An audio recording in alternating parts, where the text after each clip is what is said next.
on Scotland's treacherous River Clyde. Give us a wee pull to starboard. Wee pull to starboard. A tugboat and a massive ship are blinded by fog. It was, what? Where did that come from? With deadly consequences. They're all gone. Probing the sunken wreck, Lots of the answers to our questions were on the riverbed.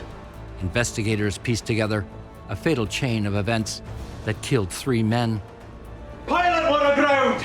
and changed an industry forever. We just wanted to make sure it never happens again.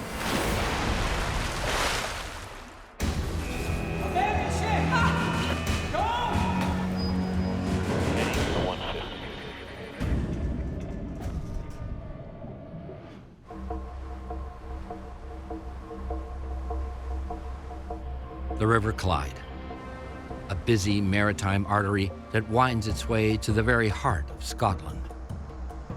You get ferry boats crossing there, you get pleasure craft, you get small tankers, coasters.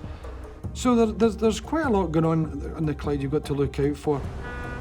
Tugboats are the muscle here.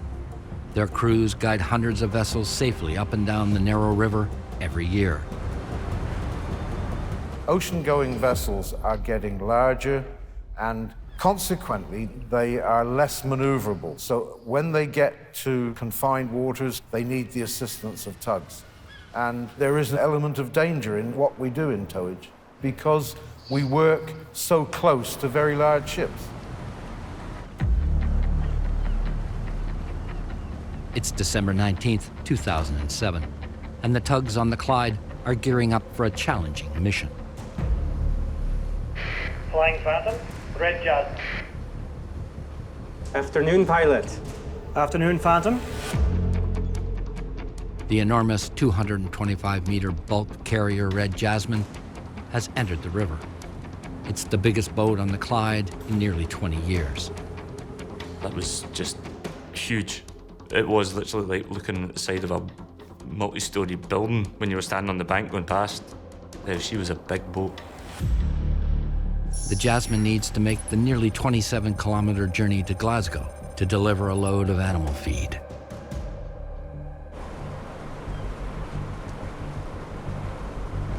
It's just past 5 in the afternoon when a local tug, the Flying Phantom, attaches its tow rope to the gigantic cargo ship. The Phantom is in front of the Jasmine and will guide it on the winding trip upriver.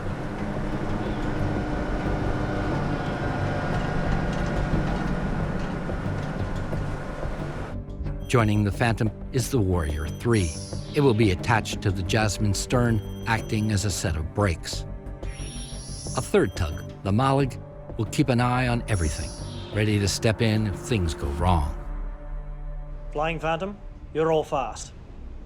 Line secure, Stevie. Great, Brian, thank you. Once they signaled down to the Flying Phantom that the line was fast, Flying Phantom would then start to move ahead. Very slowly, very gently. Stevie Humphreys is the Phantom's captain.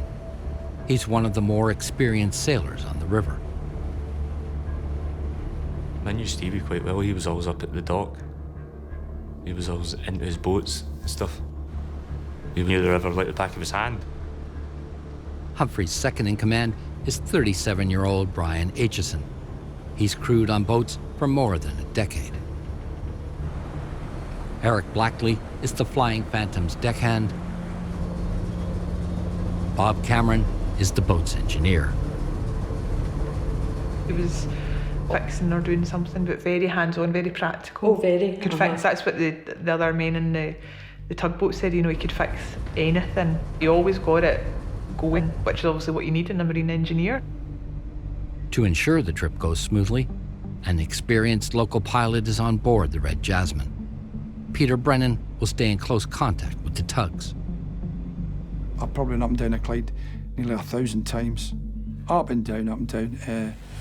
I live only about 4 or 5 miles away from the Clyde. It's the river next door. On the Clyde, there's little room for error. There's a stretch of almost 20 miles where they cannot turn a ship around. It's a high-pressure job because a mistake can see a very large, very expensive ship going aground and block the river completely. Tides are another factor. They roar in and out of the Clyde. For big ships, they determine when a trip can be made. Some ships are small enough to use the river 24 hours a day, but all of the bigger ships are restricted by the tide. Once a big boat starts upriver, the clock is ticking. They have a limited amount of time to get to the berth before the tide starts falling again. As darkness falls, the Red Jasmine and the tugs are about halfway to Glasgow when they face their first major challenge, a tricky bend in the river just east of the town of Dumbarton. Phantom, can I get a pull to starboard, please? Pulling to starboard. Brennan uses the Flying Phantom to help his massive vessel enter the turn at exactly the right angle. To move the bow, which is 224 metres away, you've really got to use the bow tug to give you that little taste round. And he doesn't have to pull very much. You just put a little pull. The bow is so high of the Jasmine. All I could see of the Phantom was his mast. As he moved to port or to starboard, I could see actually from the bridge of the ship, see where he was positioned. Until that point, that would have been a fairly normal operation. So we're just about to hit this bend. It should be smooth. The problem started when they entered fog. Yoker Swan to S3 control. We have a thick fog up here at Renfrew Ferry. Quite by chance, I heard the ferry boat further up the river saying, "There's thick fog here." The weather forecast that was supplied to me by the harbour says visibility good. But the tugs, myself, we knew absolutely nothing about it. It was like, what? Where did that come from? No inside fog. For the captain of a tug, spatial awareness is incredibly important. He needs to know where the riverbanks are. He needs to know where the ship he's towing is. With conditions deteriorating, Brennan presses his third tug, the Malik, into service. Malik, Red Jasmine. I actually sent Sir Malik to check it out for us. Can you go ahead and scout out the visibility conditions for us? As the Malik moves upriver, it quickly confirms the bad news. I'm in thick fog. I'll be right back. He says the visibility is right down, I don't know, 15, 20 metres, he says. It's really thick fog.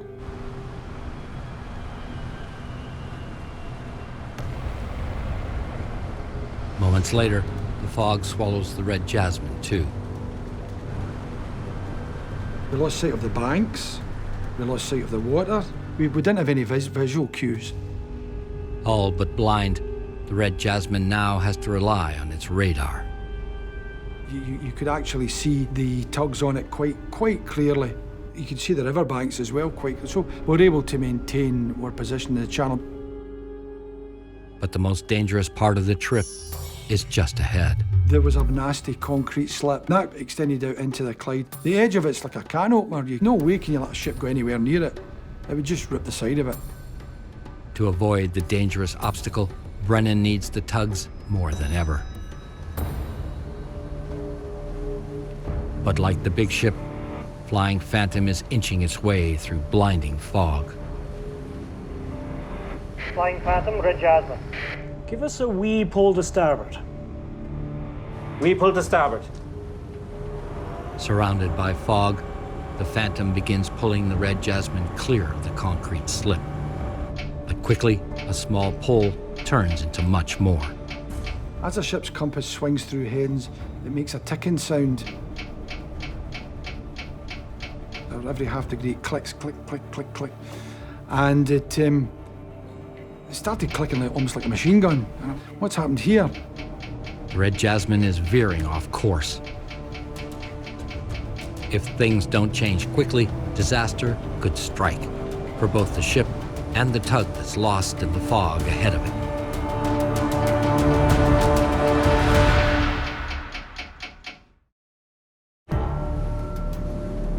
As it guides a massive cargo ship up Scotland's River Clyde, a tugboat is blinded by thick fog.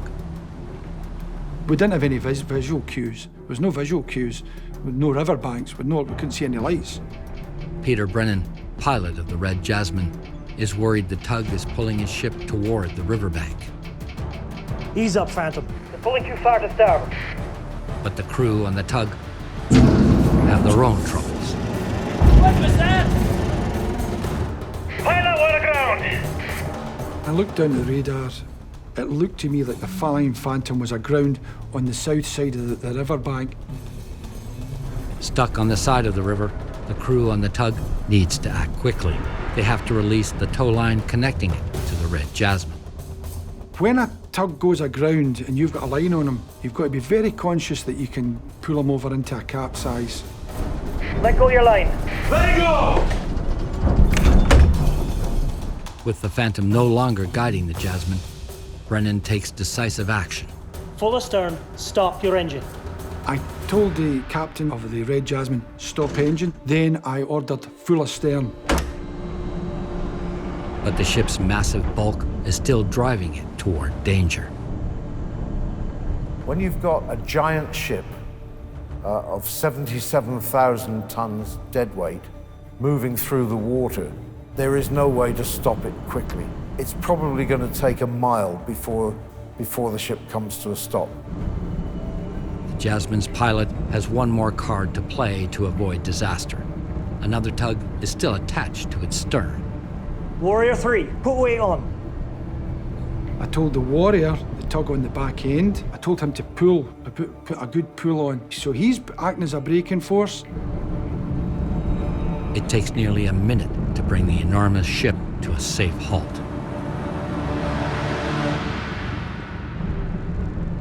But Peter Brennan's problems are far from over.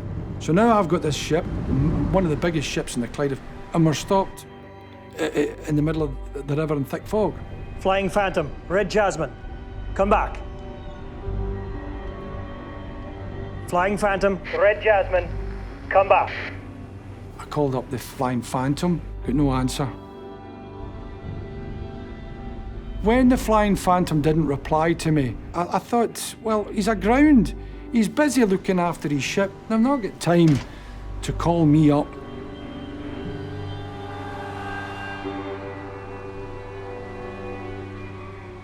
Couldn't see him, it's thick fog. Brennan can't wait around to find out what's happened to the Phantom. A big ship like that, you know, it starts to drift. You end up in a position where you block off the whole channel. My job is to get the ship to the berth to finish the journey, because we've only got so much tide. The worst thing that could happen would be you end up with the ship aground blocking the river, because that would simply close the port. With the Malig surrounded by fog up ahead, Brennan presses the tug attached to the rear of the Red Jasmine into service. Warrior Red Jasmine, stern easy to starboard. Brennan uses the Warrior to pull the ship's stern gently, so it's pointing in the right direction for each of the next turns. Dead slow ahead, please. Being steered from the rear, they crawl forward through the fog. It was dead slow ahead, and we made our way the next mile in thick, thick fog. It takes another 30 nerve-wracking minutes for the Red Jasmine to reach Glasgow, but it's not safe yet. With thick fog still blinding him, Brennan doesn't want to crash into the heavy concrete pier he's supposed to dock beside. We got up to the ship was going to berth. I couldn't see it. I was in total darkness, I was in total fog, couldn't see a thing. I called up the boatman. The boatman, can you park your cars at the positions you want the bow and the stern in? Turn on your lights. Using the headlights as a guide, the crew puts the Red Jasmine safely in its berth. Alongside she went. So out go the ropes. The ropes get passed out and the linemen catch it. Hold fast. The The tense journey to Glasgow is over. Tremendous sense of relief. I thought, thank heavens, that's over. That was a nightmare. That was really, really hard. Because it really was something to take the ship up the river with one tug. But Brennan's relief will be short-lived.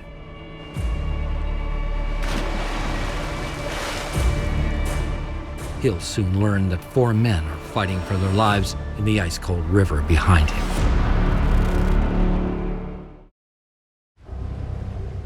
It's the middle of December, and a thick fog has rolled over Scotland's River Clyde. Flying Phantom, come in! A local tug isn't answering its radio.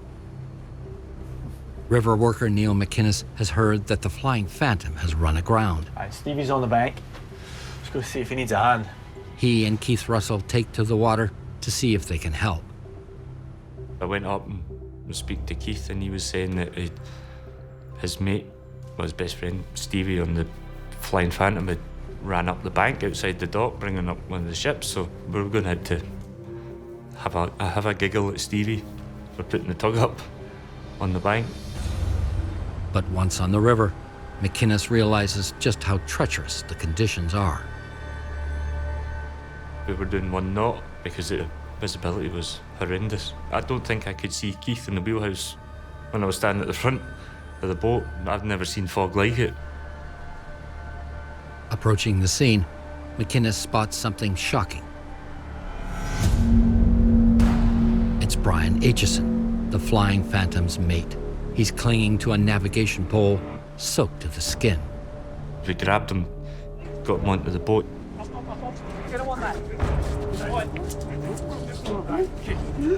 He was freezing, so I gave him my jacket just to warm him up a bit. But, I mean, he was frozen. I don't know how he managed to hang on to that pole. They're gone. He kept saying they're gone. Who's gone? The boys. And the tug. And that was when it all sort of sunk in. That's when we realised there was a bigger problem. Not far away, they find all that's left of the Flying Phantom. I noticed there was maybe a couple of foot of gap between the fog and the water, and I lay down on the side of the boat and I looked and I could see bubbles coming up. I said to Keith, it must be there, so we marked it. The tug has sunk in the icy waters of the Clyde. But there's no sign of the rest of its crew.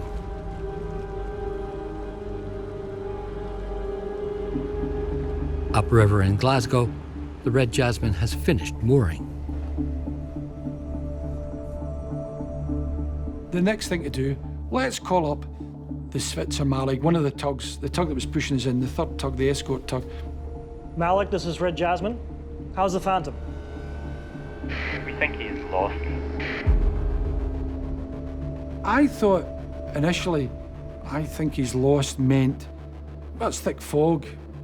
He doesn't know where he is. Doesn't know his position. No pilot. We think he's capsized and sunk.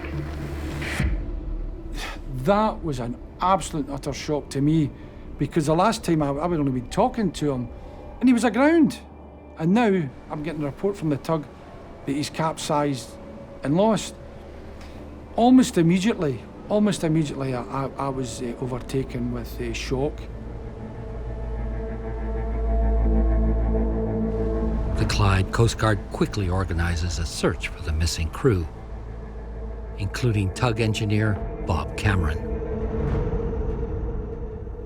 8 o'clock at night, my phone rang. Didn't get to the phone before it clicked onto the answering machine, and then got the message. You came up to my bedroom at the time and said, there's been an accident, it's your dad. But at that point, we didn't know what had happened. For the last 18 hours, there's been a desperate search for the missing crew. More than 60 people have been involved in the search along the shore and on a dozen vessels crisscrossing the river. But it soon becomes clear there will be no other survivors. You couldn't have fathomed that a possibility of like a tugboat sinking and killing 3 people. We were all in just shock. Over the next few days, the bodies of the crew are recovered. Captain Stevie Humphreys, engineer Bob Cameron, and deckhand Eric Blackley were never able to escape their ship. The funeral was very well attended. The church was... It's over 1,000 people. Yeah, so there was... all the seats in the church were full. One man who can't offer Linda and Lorna comfort is Peter Brennan. They said, "Oh, do you want to come up and meet the widows?" I just couldn't meet them. I just couldn't face them. Not because of guilt. I was just so shocked and heartbroken.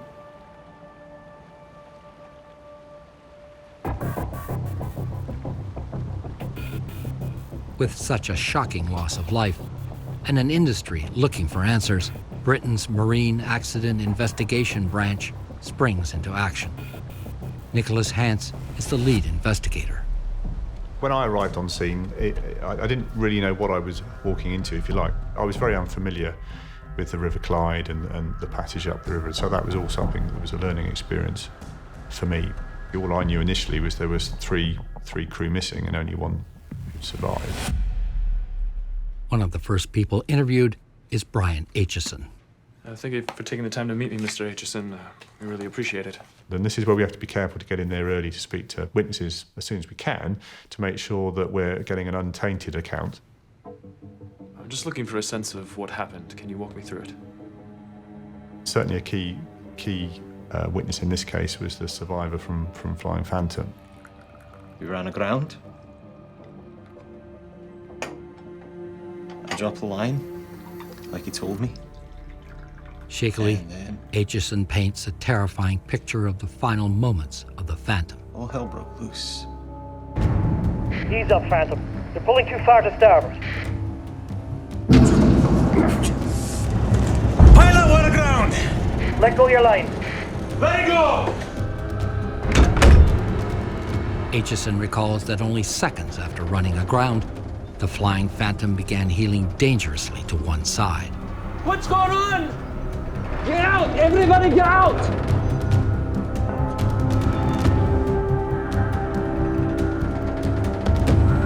I went out the starboard side. I thought the rest of the crew would follow me, but... He then had no choice but to abandon the tug.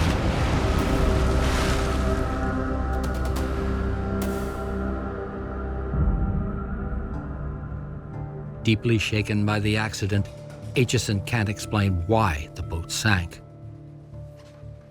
I'll see myself out.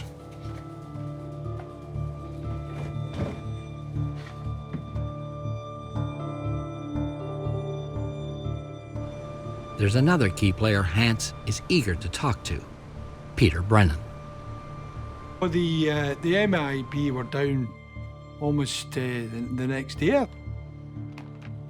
I was still in a state of shock. I was getting the starting effects of PTSD. You've still got that element of doubt. Was there something I did that, put them in danger? Already, news reporters are suggesting it was Brennan's fault. They were saying that the Red Jasmine had hit the Flying Phantom. You know, there was a tremendous amount of emotion involved. In the thick fog, had the two ships collided? A tug is so tiny compared to a large ocean-going vessel that a mistake can also cause tugs to collide with ships and to be pushed under the water. If the Jasmine had run over the tug, the fog and darkness would have hidden everything from Peter Brennan. I'd never seen fog like that before. I radioed him again to see if he was all right. But he didn't respond. I assumed he had his hands full getting off the bank. Even with 2 eyewitnesses, investigators still don't know why the Flying Phantom sank. Hans and his team hope a new piece of technology will help. Back in 2007, AIS was still relatively new. It's an automatic identification system. It's used for being able to tell the position of craft around the coast. For us as accident investigators, the AIS gives us a wealth of information for knowing the position of a vessel at a specific time, its speed, its heading. Take a look at this. Certainly for Flying Phantom and for Red Jasmine, we could put all the vessel position information into our MADAS system, and then it could essentially play back where all the vessels were at specific times. We could then start picking out where Flying Phantom was in relation to Red Jasmine, within sort of 10 metres or so. The AIS information is clear. The Red Jasmine did not hit the tug. There was plenty of clearance between the 2 ships when the disaster occurred. What happened? Something else must have caused the tug to capsize and sink. Hans needs to get a look at the sunken Phantom. Lots of the answers to our questions were on the riverbed. Nothing could happen until we'd examined the tug. The wreck isn't in very deep water, but Hans will soon discover the answers he's looking for won't come easily.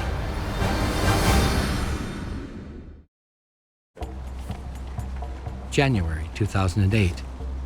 A tugboat that sank, killing 3 men, is still on the bottom of Scotland's River Clyde.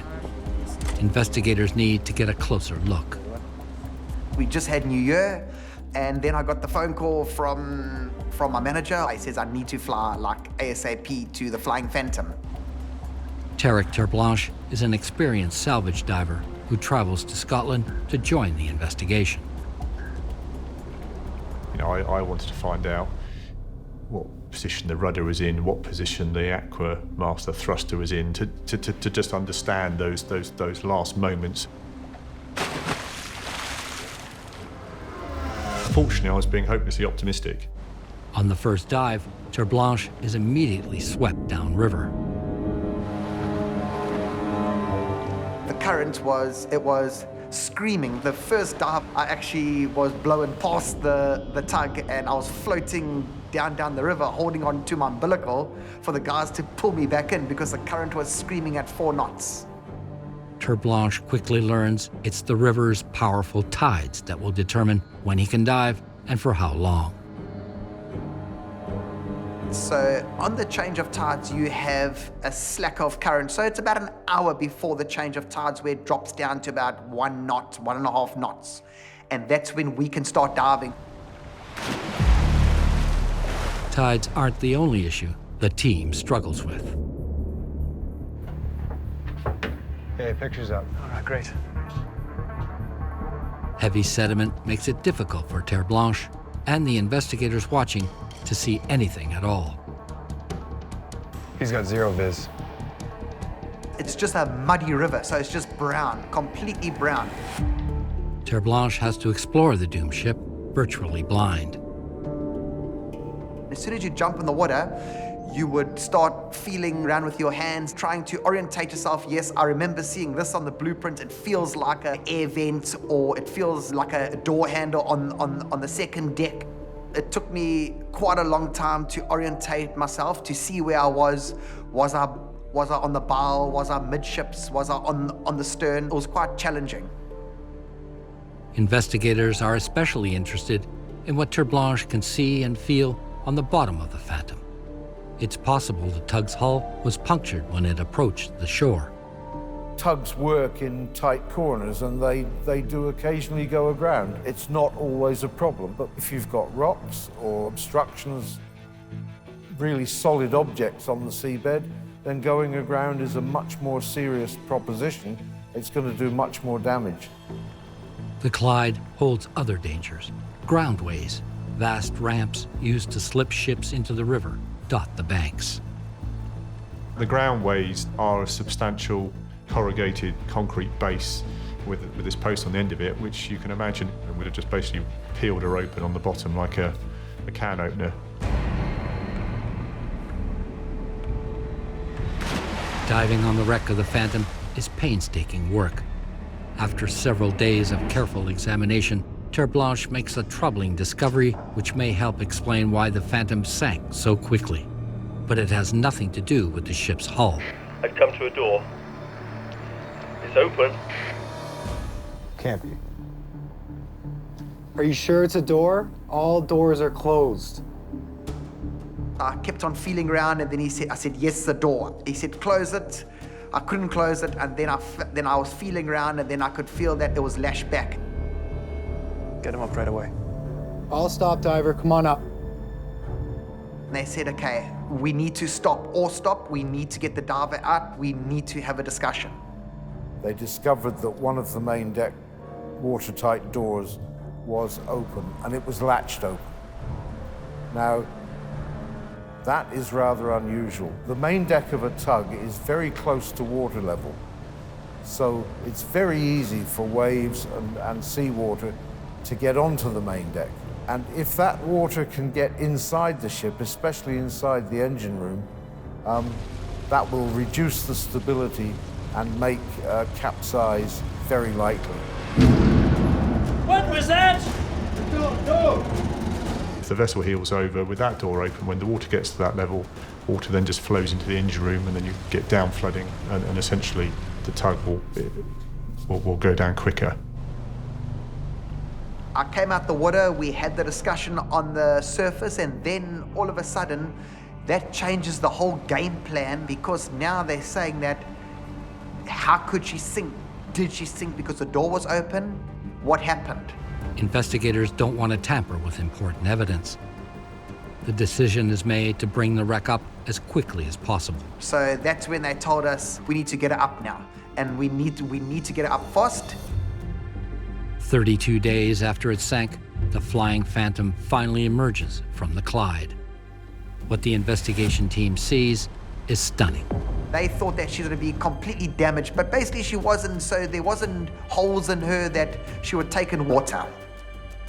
Now that they can finally examine the entire vessel, investigators can confirm the Flying Phantom wasn't struck by the Red Jasmine, and it wasn't punctured by rocks or metal.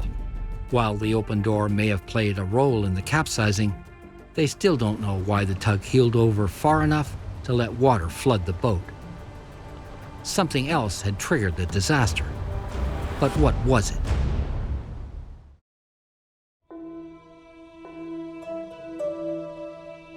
It's been more than a month since the Flying Phantom sank, killing 3 men. Now that it's been raised, investigators can finally get a look inside the ruined vessel.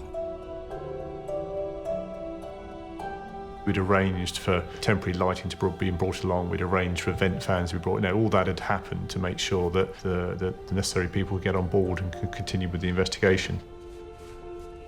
We could also clean off some of the displays and try and take pictures first, but then see what some of the instruments were telling us, what the position of some of the dials may have said.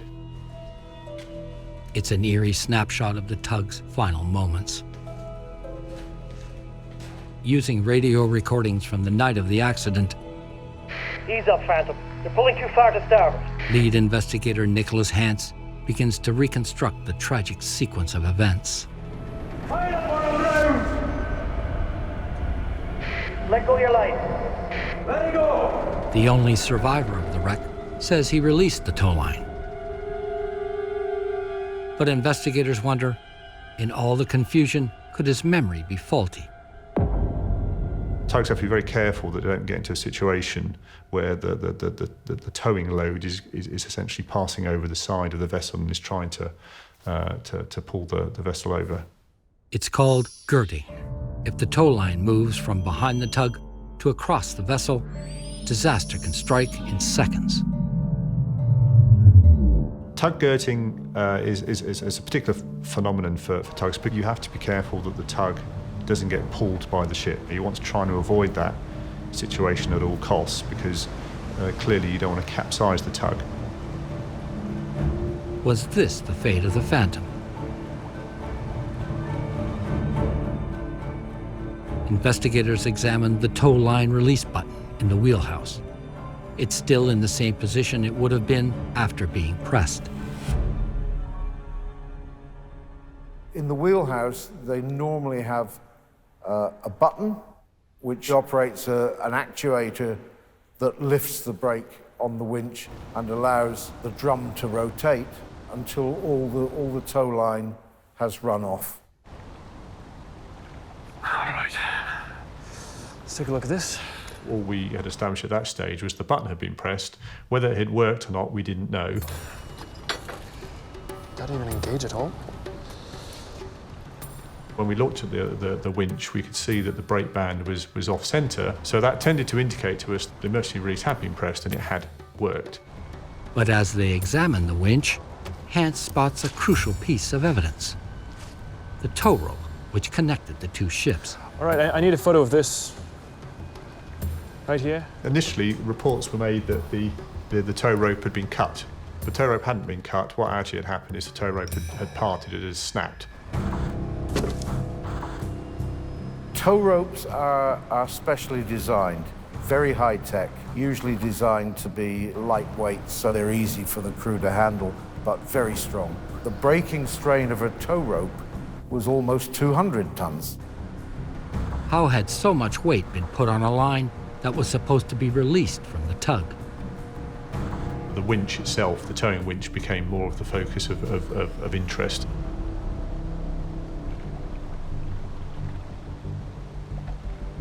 What we did is we did a whole piece of work on examining the tow winch. So we got a whole range of experts in, and they drained all the oil out of the hydraulic system, refilled it with new oil, re-energized the system, and then were able to do tests on the winch to establish how it worked. Investigators put weight on the line to simulate the tension generated when towing a ship. You got 3.5 tons on it. All right, let's run the tests. All right, release it. But when they trigger the emergency release, what's going on? It's slow to activate. All right, we've got to do it again. Although this emergency release had been pressed, one of the reasons it hadn't been effective was it operated too slowly. All right, release it.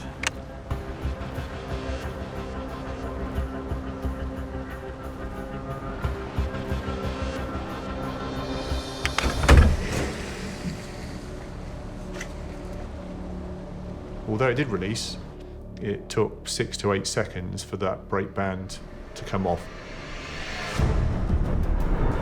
Let go your line. Let go! While the crew thought they were free of the massive red jasmine, for a critical few seconds, they were still attached.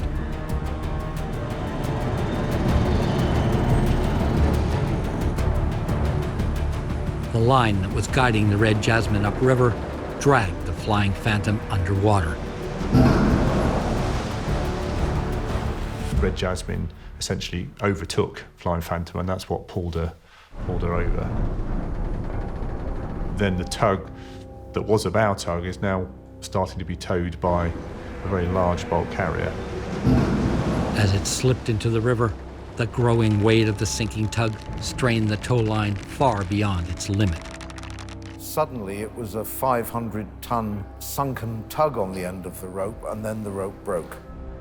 Flying Phantom, Red Jasmine, come back. Flying Phantom, Red Jasmine, come back. High up on the Jasmine and blinded by fog, Peter Brennan wouldn't have sensed the tragedy unfolding below. The fact that his ship, his 77,000 deadweight tons, was dragging the Flying Phantom around until the rope finally parted, that would have had no effect on such a big ship. They would not have felt that even.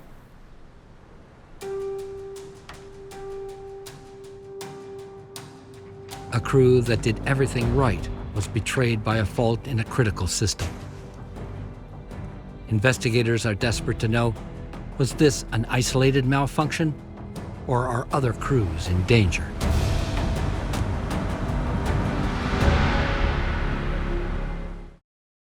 Pilot, what aground?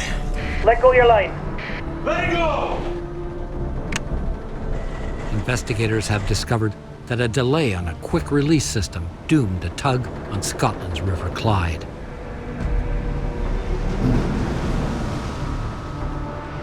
Here we had a tug which had got itself into difficulties and had pressed the emergency release, which is exactly what it's intended to do, and it hadn't worked. That then took us down the route of looking at the standards for tug towing winches and release mechanisms, and it became apparent that there was no standard for a time in which emergency releases had to release. The potentially deadly delays had gone unnoticed by the industry because of the way winches are tested. We test the quick releases on our towing winches at least once a month. Some companies, they test them every day. The problem is it's very difficult to test them under load. So people tend to test them when there is no load on the winch, and they appear to operate very swiftly. I think for almost everyone in the industry, it came as a complete shock that an emergency quick release could take as long as 6 or 8 seconds to activate. But the hidden problem with the boat's winch wasn't the only factor. The engine room door had been tied open, leaving the crew even less time to respond to the unexpected emergency. With the engine room door shut, water wouldn't have got into the engine room until it reached the engine room main vent, which would have been at just about 40 degrees. If that door had been shut, the Flying Phantom would have had a greater chance of surviving that gerting. Making matters worse, the blinding fog, which left everyone involved with no room for error. The problem on this night was visibility was effectively just a few feet. The vessels all lost sight of one another. It really blinded them. Investigators review the tug company's safety management system. They find there are no clear guidelines regarding towage in crippling fog. Yes, they had lots of instruments and other things, but there were no limits determined or operational procedures or adequate training for the tugs operating in the situation she found herself in. So the crew were essentially trying to do a job for which they weren't trained or necessarily equipped properly to do. It's been years since the River Clyde took the lives of 3 sailors on board the Flying Phantom. The tug industry here has learned vital lessons from the disaster. If thick fog is encountered, new rules recommend that towing stops completely until conditions improve. Emergency release systems are now tested before each voyage and must disengage as soon as they're pushed.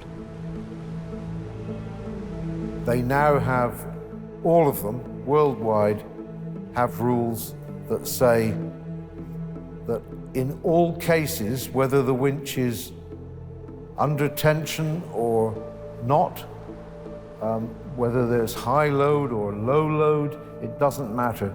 In all cases, the emergency quick release must activate as quickly as reasonably possible, and in any event, it must activate in less than 3 seconds.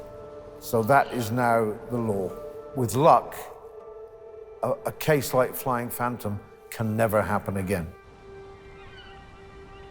The tug industry has made changes since 2007, but Peter Brennan is no longer part of it.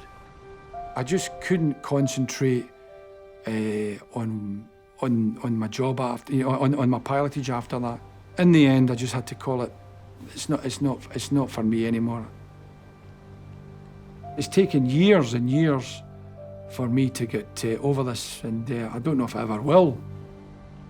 Brennan isn't the only one who lives with the tragic memories of the accident. Clydebank Council put up a plaque at the spot where the Flying Phantom went down. It was a nice thought that they did mark it. And on the 19th of December every year, we always go over and lay flowers down. It was just a terrible accident.